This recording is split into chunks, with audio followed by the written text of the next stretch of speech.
Oke, masih di channel belajar bersama Pak Ki. Pembahasan soal berikutnya, gerakan kimia hijau atau green chemistry bertujuan untuk mencegah terjadinya polusi lingkungan akibat bahan kimia berbahaya.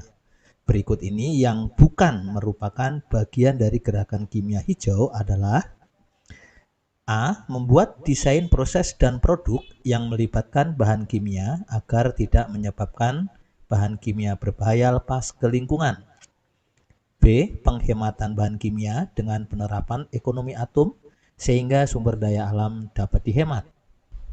C. Penerapan 12 prinsip kimia hijau secara luas dalam setiap kegiatan yang memanfaatkan dan memproduksi bahan kimia. D. Melakukan eksploitasi sumber daya alam dengan perencanaan yang efektif dan efisien sehingga sumber daya alam dapat dihemat. E. Melakukan penelitian untuk menemukan bahan alam sebagai katalis yang efektif dan ramah lingkungan. Pertanyaannya di sini adalah yang bukan ya, yang bukan merupakan bagian dari gerakan kimia hijau. Nah, untuk menentukan jawabannya, masih ingat dengan 12 prinsip kimia hijau? Bahwa gerakan kimia hijau didasarkan pada 12 prinsip kimia hijau. Yang pertama, mencegah limbah.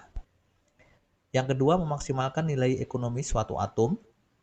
Ketiga, sintesis kimia yang bahayanya sedikit.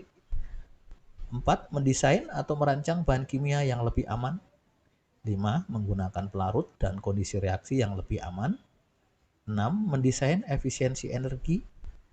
Ketujuh, penggunaan bahan baku terbarukan. 8. Mengurangi bahan turunan kimia.